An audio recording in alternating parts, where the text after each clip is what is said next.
मैं योगेश कुमार त्रिपाठी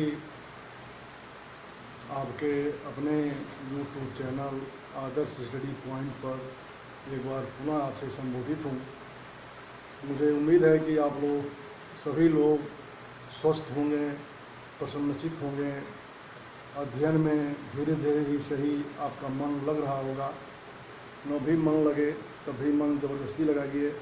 यह मन जो है बहुत ही चलायमान है, चंचल है, तो उस चंचलता को स्थिरता लाने की कोशिश करिए और अध्ययन की निरंतरता बनाए रखिए। अगर आपको कहीं कोई दिक्कत हो रही है तो आप व्हाट्सएप के माध्यम से प्रश्न करके उसका समाधान मुझसे प्राप्त कर सकते हैं। जैसा कि हम लोग अध्ययन कर रहे हैं, उसी पाठ के अंतर्गत हमारा अगला प्रश्न है, पर्यावरण का क्या अर्थ है। अगला प्रश्न लिख लीजिए, पर्यावरण का क्या अर्थ है, इसकी सुरक्षा के प्रति नागरिकों के दायित्वों का वर्णन कीजिए। इसकी सुरक्षा के प्रति नागरिकों के दायित्वों का वर्णन कीजिए। हेडिंग डालेंगे पर्यावरण का अर्थ। हेडिंग आपकी रहेगी पर्यावरण का अर्थ। मानव और प्रकृति के मध्य, जैसा कि आप और हम सभी लोग जानते हैं कि मानव और प्रकृति के मध्य बहुत ही गहरा संबंध है। हमारे चारों ओर जो प्राकृतिक वातावरण एवं परिवेश है, जिसमें हम मनुष्य, हम लोग और अन्य जीवधारी रहते हैं, जिसमें हमारा वनस्पति जगत भी सम्मिलित है, सब मिलाकर पर्यावरण का निर्माण करते हैं। यानी हम और हमारा परिवेश तथा जिसमें हम मनुष्य के रूप में निवास करते हैं, इसके अलावा जो वनस्पत जगत है, यह सभी मिलकर के पर्यावरण का निर्माण करते हैं।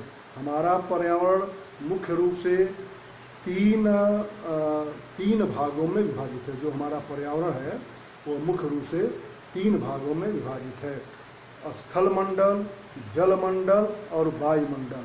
भौतिक जगत में इन तीनों मंडलों की रक्षा तथा उनकी शुद्धता बनाए रखना ही पर्यावरण की सुरक्षा है।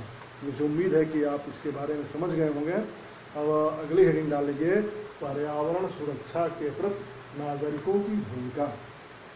पर्यावरण सुरक्षा के प्रति नागरिकों की भूमिका।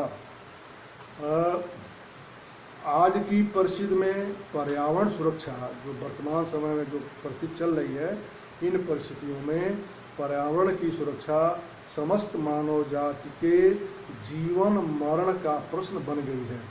यदि मानव जाति ने पर्यावरण की सुरक्षा के प्रति अभी से आवश्यक सावधानी नहीं दिखलाई तो एक समय ऐसा आएगा जब उसका अस्तित्व ही खतरे में पड़ जाएगा। पर्यावरण को विभिन्न कारणों से काफ़ी क्षति पहुंच रही है। कारण कि मानव ने अपने विकास के लिए, अपने भौतिक विकास के लिए प्रकृति का भरपूर शोषण किया है और यह शोषण ही पर्यावरण को काफ़ी क्षति पहुंचा रहा है। आप सुने होंगे एक ओजोन परत है जो वायुमंडल में पृथ्वी और सूर्य के बीच में है, जो सूर्य के अल्ट्रावायलेट किरणों को रोकती है। उस पर्यावरण प्रदूषण के कारण उस ओजोन परत में छेद हो गया है। आपको ये अनुभव हो रहा होगा कि बरसात के सीजन में अधिक बारिश, ठंडी में अधिक ठंडी, गर्मी में अधिक गर्मी पड़ रही है, या सीजन मौसम का जो चक्र है वो भी परिवर्तित होता चला जा रहा है। जब गर्मी पड़नी होती है तो गर्मी की अधिक मात्रा अधिक समय तक पड़ रही है। ठंडक के सीज़न में जो पहले आज के 15 साल पहले अक्टूबर में प्रारंभ हो जाती थी, अब वो करीब दिसंबर में जाकर ठंडक पड़ रही है और बहुत जल्दी समाप्त भी हो जा रही है। इन सब कारणों से ऐसा लग रहा है कि जब हम अभी सावधानी नहीं बरते, अभी हमारे अंदर चेतना जागृत नहीं हुई, तो एक समय ऐसा आएगा जब मानव समाज ही खतरे में पड़ जाएगा। ये पूरी प्रकृति खतरे में पड़ जाएगी। अभी जब लॉकडाउन लगा है तो आप पेपर में पढ़े होंगे कि कई जगहों का वातावरण एकदम नॉर्मल हो गया था, प्रदूषण जीरो लेवल पर आ गया था कई बड़े शहरों का। और गंगा जमुना जैसी जो नदियाँ काफ़ी प्रदूषित हो चुकी हैं वे भी अब एकदम साफ हो गई थी। तो अब इसके बाद जो हमारी अगली हेडिंग रहेगी कि पर्यावरण की सुरक्षा में नागरिकों के द्वारा प्रमुख रूप से निम्नलिखित कार्य किए जा सकते हैं। तो जो कार्य जिनके द्वारा पर्यावरण की सुरक्षा में हमारी आपकी सहभागिता होगी वे प्रमुख रूप से निम्नलिखित हैं। नंबर 1, जनसंख्या नियंत्रण। नंबर 1 हेडिंग डाल लीजिए, जनसंख्या नियंत्रण। पर्यावरण की सुरक्षा के लिए सबसे प्रमुख कार्य निरंतर बढ़ती हुई जनसंख्या को नियंत्रित करना है। अब 1988 में जहां विश्व की जनसंख्या 508.2 करोड़ थी, वहीं वर्तमान समय में यह 700 करोड़ से ऊपर हो गई है। विश्व के 3 महाद्वीपों में, यह भी एक उल्लेखनीय बात है कि विश्व के 3 महाद्वीपों में जहाँ गरीबी, अशिक्षा और वैज्ञानिक प्रगति काफ़ी कम है, जैसे एशिया और अफ्रीका और लैटिन अमेरिका के देशों में ही जनसंख्या की वृद्धि इतनी तेज़ी से हो रही है, जहाँ संसाधनों की कमी है। विकसित देशों में ऐसी वृद्धि पर नियंत्रण स्थापित कर लिया गया है। तो यह बढ़ती हुई जनसंख्या ही भी पर्यावरण प्रदूषण के लिए काफ़ी अधिक उत्तरदायी है। यदि यही स्थिति बनी रही तो भविष्य में कई तरह की समस्याएं उत्पन्न हो सकती हैं, जैसे अन्न संकट, खाद्यान्न संकट हो सकता है, पीने के पानी का संकट हो सकता है, इतनी बड़ी जनसंख्या के लिए मेडिकल सुविधा नहीं मिलेगी, शिक्षा सुविधा नहीं मिलेगी, कई प्रकार की समस्याएं हो जाएंगी। सबके लिए भोजन, पानी, आवास की समस्या उत्पन्न होगी। तो इसके लिए आवश्यक है कि इस बढ़ती हुई जनसंख्या को नियंत्रित किया जाए। अगली हेडिंग है सघन वृक्षारोपण तथा वन सुरक्षा। सघन वृक्षारोपण तथा वन सुरक्षा। पर्यावरण की रक्षा की दृष्टि से वनों, पेड़ों, पौधों और वनस्पति जगत की रक्षा का विशेष महत्व है। वनों से हम होने वाले लाभ हम उसकी गणना नहीं कर सकते, बहुत अधिक लाभ होते हैं। यह तापमान को नियंत्रित करते हैं, वनों से तापमान नियंत्रित, ये वर्षा को आमंत्रित करते हैं, मरुस्थल रेगिस्तान के फैलाव को रोकते हैं, भूमि की कटाव को नियंत्रित करते हैं, ये भूमि, वायु, जल के मध्य संतुलन बनाए रखते हैं। परंतु दुखद बात यह है कि मानव अपने स्वार्थ के लिए वनों की अंधाधुंध कटाई कर रहा है। कई जंगलों में भयंकर आग लग जा रही है, जो पर्यावरण के दृष्टिकोण से काफ़ी हानिकारक है। अभी आप समाचार में देखे होंगे, अमेरिका के कैलिफोर्निया राज्य के जंगलों में भयंकर आग लगी हुई है, उससे हजारों लोग प्रभावित हैं। आग लगने का तात्पर्य केवल आग लगने से औषधियाँ ही नहीं जलती, जो इकोसिस्टम है प्रकृति का, वो पूरा सिस्टम प्रभावित हो जाता है। अभी पिछले वर्ष ऑस्ट्रेलिया के जंगलों में आग लगी थी, जो काफ़ी लंबी अवधि तक बनी रही। उसमें भी वन का तो नुकसान हुआ ही, जंगली जीव जंतुओं का काफ़ी नुकसान हुआ। जो जिसे धरती का फेफड़ा कहा जाता है, अमेजन के जो जंगल हैं, उसमें भी कभी कभी आग लग जाती है। तो इस प्रकार वन और वनोपज की सुरक्षा करना भी हमारा एक दायित्व है। अगली हेडिंग डाल लीजिए, नदियों तथा जलीय स्रोतों की सुरक्षा। नदियों तथा जलीय स्रोतों की सुरक्षा। जब पर्यावरण का जल जो है, जल यानी पानी पर्यावरण का एक महत्वपूर्ण अंग है।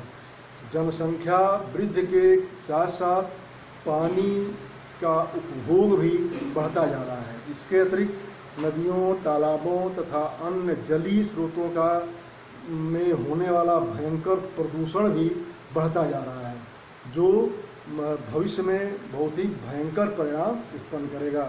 कई नदियों का जल इतना प्रदूषित हो गया है कि वह उसमें मतलब स्नान करने लायक नहीं रह गया।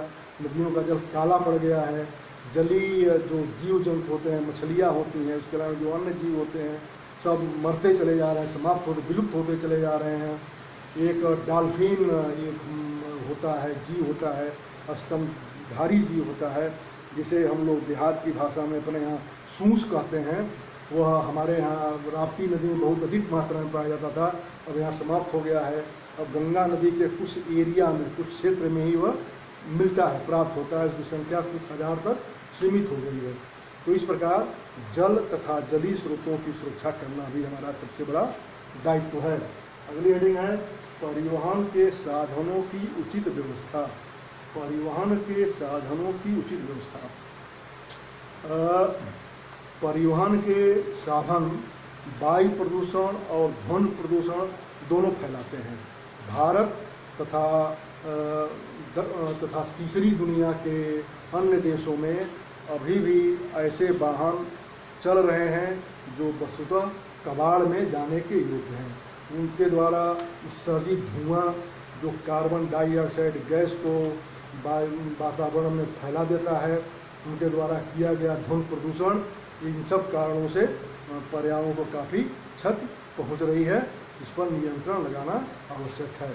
अब है अगली हेडिंग है दैनिक जीवन में पर्यावरण की सुरक्षा। अगली हेडिंग है दैनिक जीवन में पर्यावरण की सुरक्षा। हम अपने दैनिक जीवन में भी पर्यावरण की सुरक्षा के लिए कुछ कार्य कर सकते हैं। जैसे कूड़ा करकट जो है अपने यथास्थान फेंकना, अपने अंदर स्वच्छता की आदत विकसित करना, सार्वजनिक स्थल पर या कहीं भी धूम्रपान न करना और स्वतः पहल करके अधिक से अधिक पेड़ पौधों को लगाना, किसी जन्मदिन के अवसर पर या शादी विवाह के अवसर पर उसको पौधों का उपहार देना कि उनके नाम पर वह उन पौधों को रोप सके। ऐसा करके भी हम पर्यावरण की सुरक्षा कर सकते हैं। अगली हेडिंग है जन जागरण अभियान। अगली हेडिंग है जन जागरण अभियान। पर्यावरण की सुरक्षा के लिए एक सबसे बड़ी आवश्यकता इस बात की है कि हम उसके लिए जन जागरण अभियान चलाएं। अधिक से अधिक लोगों को इसके प्रति जागरूक करने के लिए, गंभीर बनाने के लिए जन जागरण अभियान चलाने की आवश्यकता है। इसके लिए स्वयंसेवी संस्थाओं के द्वारा, मीडिया के द्वारा, शिक्षण संस्थाओं के द्वारा, समाज के नवयुवकों के द्वारा तथा राष्ट्रीय और वैश्विक स्तर पर इसके लिए प्रयत्न किए जाने की आवश्यकता है। तो बच्चों, इसी के साथ आपका यह प्रश्न भी समाप्त होता है। अब अगले दिन हम अगले प्रश्न के बारे में विचार करेंगे। इसी के साथ आपसे आग्रह है कि आप यदि इस चैनल को सब्सक्राइब न किए हों तो सब्सक्राइब कर दीजिए, लाइक आइकन बटन दबा दीजिए, अधिक से अधिक लोगों में इसे शेयर करिए। जो आपसे आपके ग्रुप से न जुड़ पाए हों उनके पास शेयर करिए, अपने मित्रों के पास शेयर करिए तथा इस देखने के बाद, इस वीडियो को देखने के बाद एक सेव की बटन आएगी, सेव बटन जब दबा देंगे तो उससे लाभ यह होगा कि इसको आप ऑफलाइन भी देख सकते हैं। ठीक है, बहुत बहुत धन्यवाद।